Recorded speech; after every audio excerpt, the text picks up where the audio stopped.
Hola chiquillos, muy buenos días. Espero que estén bien, que estén listos y dispuestos para una nueva clase de lenguaje. Esto marcado en la unidad 2 de Seres Quehaceres, que dice relación exclusivamente con los medios masivos de comunicación y los géneros periodísticos.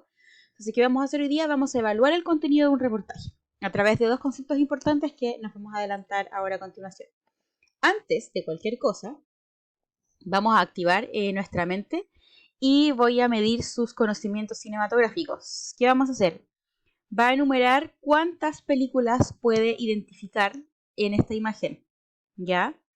Y una vez que nos veamos nuevamente en vivo y en directo, vamos a ver quién consideró o quién encontró más. Yo tengo, a ver, 1, 2, 3, 4, 5, 6, 7, 8, 9, 10, 11, 12, 13, 14, 15, 16, 17, 18, 19, 20 y 21 ya tengo yo, solo de mirar a la rápida, ¿ya? Así que ojalá usted pueda superarme en ese número. Entonces, una vez que usted revisa estas imágenes, 22, acabo de encontrar. Una vez que usted revisa estas imágenes, esta imagen, le da con nuestra clase del día de hoy. ¿Qué vamos a hacer nosotros hoy día?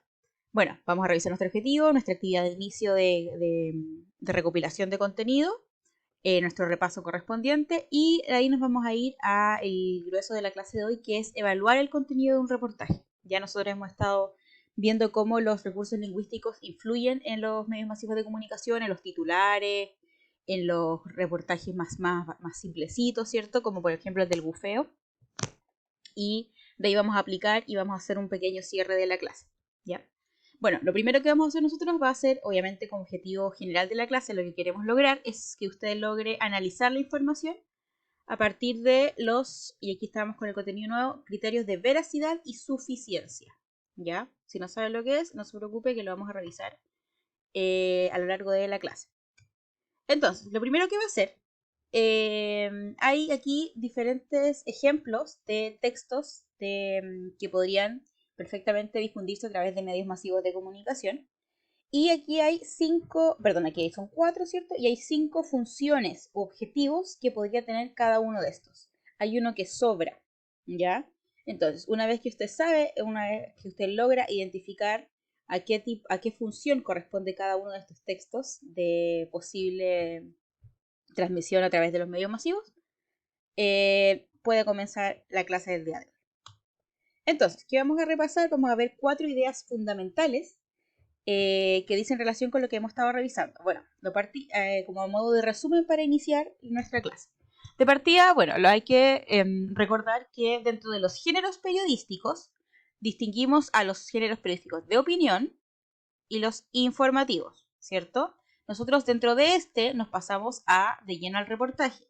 El reportaje se caracteriza por profundizar en la narración y descripción de un hecho noticioso. O sea, la noticia es la versión express, rápida y actualizada del suceso, y el reportaje es la profundización un poco más lento, un poco más detallado, con más preparación de este hecho noticioso. Luego, en el mismo reportaje podemos identificar, acuérdense, los recursos lingüísticos, las palabras que se usan, y los no lingüísticos, colores, tamaños, imágenes, etc. ¿Ya? Y por último, podemos identificar los propósitos explícitos e implícitos que varían, ¿cierto?, según los objetivos y el tema. O sea, ¿qué quiero lograr de manera explícita? O sea, que el mundo sabe que quiero lograr esto. ¿Y qué quiero lograr de manera implícita dentro de los objetivos del tema? ¿Ya? Entonces, ¿qué vamos a hacer nosotros? Vamos a evaluar un reportaje.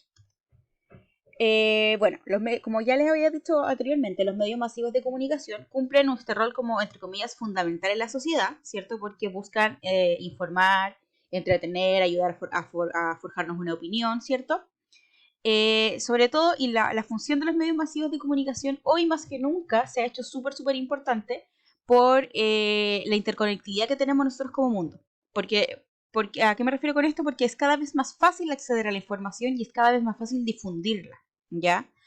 Pensemos hace décadas atrás, solo había ciertos medios masivos de comunicación, por ejemplo el diario, y yo no tenía otra fuente para saber.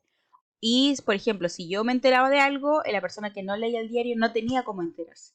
En cambio, en el día de hoy, ¿cierto?, de una noticia que, por ejemplo, que proyecta un diario, yo puedo compararla, puedo hacer un juicio a través de otras perspectivas de diario, puedo difundirla de manera mucho más rápida, ¿cierto? Entonces los medios masivos de comunicación son absolutamente fundamental para lo que somos hoy día como sociedad.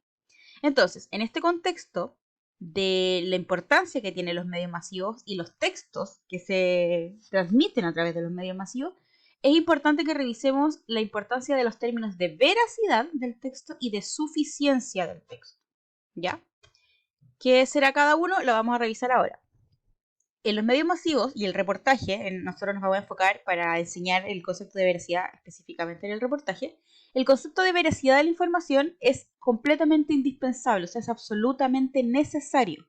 Es uno de los fundamentos del periodismo. ¿Por qué? Porque su misión, la misión del periodismo y de supuestamente los medios masivos, es entregar una información verdadera, confiable, fiel a los hechos que comunican, o sea, no tergiversada, ¿ya?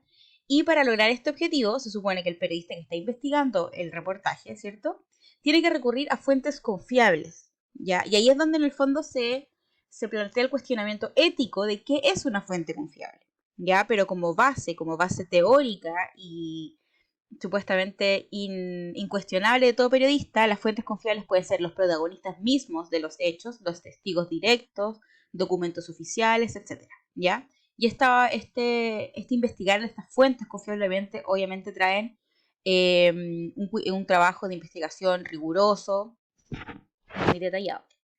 Veamos, por ejemplo, vamos a revisar ciertos fragmentos y los vamos a ir cuestionando. Por ejemplo, dice, la ambición a priori no parece una palabra negativa según el resultado de la RAE. Todo lo contrario, es el deseo de llegar más allá, de descubrir nuevos territorios, de explorar vías para conseguir nuestra vida, para mejorar nuestra vida. La razón por la que la humanidad ha ido evolucionando a lo largo de los años. ¿Ya? Y en el fondo, cuando se habla de ambición, siempre se connota de un nivel negativo. Pero en este caso, en este texto, o este como fragmento chiquitito de reportaje, implica que la ambición no es una palabra negativa según la RAE, según el diccionario de la Real Academia de la Lengua Española, ¿ya? ¿Y por qué esta explicación yo puedo considerarla confiable? ¿Por qué es cierto? Porque se basa a través de la definición del diccionario de la Real Academia de la Lengua Española, ¿ya? Que se supone, o es oficialmente, el diccionario oficial de nuestro español. Entonces, si no nos basamos en esto para definir algo, ¿cierto? ¿En qué más podríamos basar? Por eso, ¿cierto? Apelar a una institución formal y oficial es, por ejemplo, un ejemplo de veracidad. Segundo ejemplo, dice, es evidente que las chicas jóvenes deben ser más ambiciosas que los chicos de su edad, o al menos eso es lo que interpretamos del hecho de que sean más en la universidad y se gradúen en mayor número, ¿ya? Y aquí, ¿por qué es cierto nos resulta confiable la supuesta información que nos está dando? ¿Ya? Porque en el fondo, ¿es fiable o no? Esa es la pregunta, ¿cierto? Porque en teoría no podríamos definirlo tan confiable o con tanta veracidad como ¿ya? ¿Por qué? Porque aquí dice, porque aquí parte con una opinión. Dice, al menos eso es lo que interpretamos del hecho. Ya es lo que yo creo. Entonces no podemos, si bien podemos considerarlo como una opinión válida, como con fundamento, no puede considerarse dentro de un alto nivel de veracidad porque no hay un respaldo, no hay una investigación, ¿cierto?, que lo avale en este texto, sino que simplemente es lo que él interpreta del hecho de que sean más mujeres en la universidad y que haya más graduadas mujeres, ¿ya? Así revisamos, ¿cierto?, un tercer ejemplo que dice, para Ana Martín, directora de planificación estratégica de una agencia de medios y abanderada de la iniciativa Walk the Talk para empoderar a las mujeres frente a los hombres a nivel laboral, la respuesta es parecida a lo que él estaba diciendo antes. Desgraciadamente sí, suena negativa como tantas otras cosas que aplicadas a un hombre son maravillosas, pero no en el caso de lo femenino. En el fondo estamos hablando de... Seguimos en esta idea de el concepto de que la palabra ambición a veces es negativa y a veces positiva. En este caso, ¿por qué el nivel de veracidad aumenta en relación, a esta? Porque en esta había interpretación personal, ¿cierto? Pero no había alguna autorización formal de la opinión. En este caso también se plantea una, entre comillas, opinión, pero de una persona, ¿cierto?, autorizada por la academia, ¿ya? El otro concepto que nosotros vamos a revisar, y este es un poco más complejo de revisar en ejemplos, sino que, lo vamos a revisar nosotros cuando estemos en clases leyendo juntos, es el concepto de suficiencia. Ya, el concepto de suficiencia entonces se relaciona con la cantidad de información que me entrega un texto, la cantidad de información útil y la cantidad de información como innecesaria, entre comillas, o anexa que me da, ¿ya?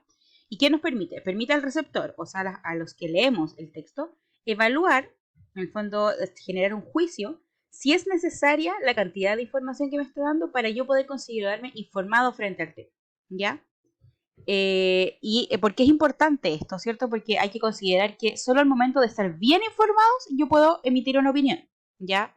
Porque si yo me informo solamente de un aspecto de todo el núcleo del contenido, ¿cierto? No voy a poder generar una opinión clara, ¿ya? Y generalmente las noticias que están en desarrollo, las noticias que están pasando, deben explicitar que es en desarrollo. Quizás han fijado cuando, no sé, pues si ven una noticia como que está pasando en el momento, siempre los medios explicitan noticia en desarrollo. ¿Por qué es cierto? Porque tienen que evidenciar que no se ha recolectado toda la información necesaria, ¿ya? Los textos que no indican sus fuentes o que no señalan los datos sobre los que sostienen ciertas afirmaciones son casos, ¿cierto?, en los que no hay suficiente información. O sea, si yo no verifico de qué fuente obtuve la información o de qué persona o qué relación tiene la persona, por ejemplo, del testimonio con el hecho sucedido, no hay suficiencia, ¿ya? Entonces ahí yo debería, en el fondo, saltarme a otro medio masivo, a otro texto, para poder como obtener la vista global o completa del contenido del cual yo quiero informar. Ejemplos, ¿cierto? ¿Qué vamos a hacer? ¿Qué van a hacer ustedes aquí? Van a pinchar cada imagen, que en el fondo radica a cada uno de estos, radica a dos textos diferentes. ¿Y qué va a hacer? Una vez que los lee, igual que las portadas de diario que hemos revisado, y lo que incluso yo les he pedido que hagan como tarea que es ir leyendo noticias para ir comparando, ¿ya? Va a ser lo mismo. Va a leer este link, ¿cierto?, de Elige Educar y este otro link del diario Publimetro, ¿ya? Y de ahí de los dos, usted me va a decir cuál de los dos creen que cumple de mejor manera la suficiencia, ¿ya? O sea, cuál de estos dos creen ustedes que tiene la información precisa para estar bien informado con respecto al contenido que están abordando estos dos textos, ¿ya? Y entonces una vez que usted realiza esto, vamos a aplicar, ¿cierto? Después de que haga esta reflexión, vamos a aplicar ya en lleno. ¿Qué vamos a hacer? Bueno, vamos a realizar una lectura del libro, pero antes de esto necesito que preparemos la lectura, como que recordemos ciertas cosas. Hay que recordar que los reportajes suelen incluir testimonios y opiniones de protagonistas o de testigos o de alguna voz especialista que esté como implicada o metida en el hecho, ¿ya? Y ojo, que se explicita muy claramente cuando yo pido un testimonio o opinión de otro. ¿Por qué? Porque a través de esas palabras, de estas personas a las que yo le pregunto, se revela una visión subjetiva, o sea, lo que yo opino, ¿ya? Y yo como emisor del reportaje tengo el deber, ¿cierto?, de explicitar que eso es una opinión de otra persona que está metida dentro del tema y idealmente compararla, ¿cierto?, con otra perspectiva diferente, ¿ya? Entonces es súper importante reconocer quién habla. Ojo, porque una cosa es que hable el emisor del reportaje y otra es que hable un testigo dentro del reportaje, ¿ya? Y de cada una de estas voces, ¿cierto?, identificar qué quiere comunicar, qué punto de vista, ¿ya? Vamos a ver el ejemplo, ¿cierto?, del reportaje que vamos a leer. Dice, pero el asunto es más complicado. Cuando escuchas, abro comillas, cuando escuchas decir que una mujer es ambiciosa, hay un tinte o como cierta noción peyorativa. ¿A qué me refiero con peyorativa? Negativa. Que no ocurre con los hombres, ¿cierto? Explica la periodista del New York Times, Stephanie Clifford, autora del libro Todo el mundo se levanta. Si escuchas que una mujer es ambiciosa, probablemente no querrás relacionarte con ella. Esa, ¿cierto?, es la opinión de Stephanie Clifford, ¿cierto? ¿Y cómo me doy cuenta? Por este recurso lingüístico, ¿ya? Porque en el fondo estoy citándola a ella, ¿ya? Pero no necesariamente esto comparte o es la misma opinión que tiene el emisor. El emisor simplemente del reportaje. Él simplemente está dándole un espacio para que, en este caso, Stephanie Clifford dé su opinión, ¿ya? Entonces, ¿qué va a hacer? Va a leer el reportaje por qué la palabra ambiciosa es peyorativa o negativa cuando hablas de una mujer, que se encuentra en las páginas de la 230 a la 2, perdón, de la 203 a la 207 en su texto, y va a ir respondiendo las preguntas que se presentan considerando las herramientas que hemos aprendido. O sea, qué nivel de veracidad tiene, eso ya es como consideración personal, eh, qué nivel de suficiencia y a las preguntas que tienen relación con las perspectivas de los emisores del mensaje, ¿ya? La idea, ¿cierto?, es que si usted va anotando todo el material que estamos revisando en su cuaderno, esto también lo haga en su cuaderno. Por supuesto, esto es absolutamente por un beneficio suyo, para que usted tenga los contenidos ordenados. Y en caso de que no haya alcanzado a llevarse su libro de texto, puede hacerlo a través de este Drive, ¿cierto? Este archivo que está el libro online. Entonces ahí lo puede leer, ¿ya? Entonces, una vez realizada la actividad, vamos a sintetizar o resumir las ideas generales más importantes de lo que hemos visto. Y es que, bueno, la primera a nivel de reflexión es que nos encontramos en la era de las comunicaciones. ¿A qué me refiero con esto? En que el saber, todo contenido, toda información, toda opinión está al alcance de mi mano, a un clic de distancia, ¿ya? A un toque, ¿cierto?, de nuestro dedo pulgar. Sin embargo, es tanta la información que es muy, muy importante, y eso es lo que nosotros necesitamos que ustedes como estudiantes logren hacer, es aplicar ciertos filtros, ¿ya? ¿Qué contenido es realmente importante para mí? ¿Qué contenido es verídico?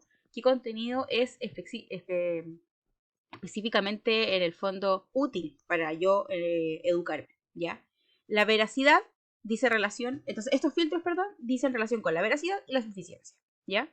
La veracidad habla de, el fondo, de la entrega de la información, tiene que ser indispensable para el periodismo, ¿ya? Es decir, la veracidad tiene que basarse en fuentes confiables, y la suficiencia es un criterio que nosotros como receptores, como lectores, ¿cierto?, tenemos que evaluar según la información que se me entrega. Es esta información que a mí que me dio este texto, ¿es suficiente para yo sentirme preparado frente a un tema? Si es así, perfecto. Si no es de esa manera, se vuelve a leer, se vuelve a investigar, ¿ya? Y en base a estas tres ideas importantes, que bueno, que están conectadas en una idea general, usted va a reflexionar sobre tres preguntas importantes. La primera, bueno, habla de, considerando los recursos que hemos revisado con respecto a las funciones de los medios masivos, los recursos lingüísticos y no lingüísticos que utiliza, los textos periodísticos, el concepto de veracidad o suficiencia, ¿cierto? Y yo quiero saber si cambió su forma de leer los mensajes que transmiten los medios y por qué. ¿Tiene como otra perspectiva ahora que los ve? ¿Los evalúa de otra manera? Sí, no, y por qué. Después, ¿qué aspectos de los mismos que revisamos, cierto, anteriormente, consideras que son súper, súper, súper esenciales al momento de evaluar una noticia? ¿Y cuáles no son tan importantes o no serían tan relevantes? ¿Ya? Y en caso de que tenga una duda, por favor anótelas para cuando nosotros nos veamos nuevamente. Y estas preguntas, usted sabe que nosotros al inicio de la clase tratamos de conversar lo mayor posible, reflexionar en conjunto, así que estas dos preguntas son súper importantes que las desarrollen, ¿ya? Eso, chiquillos, por mi parte, les agradezco por estar atentos, por estar al día conmigo, por su participación en clases, por su asistencia, y cualquier cosa, obviamente, no duden en escribirme a mi correo y nosotros nos vemos prontito. Un abrazo grande, chao, chao.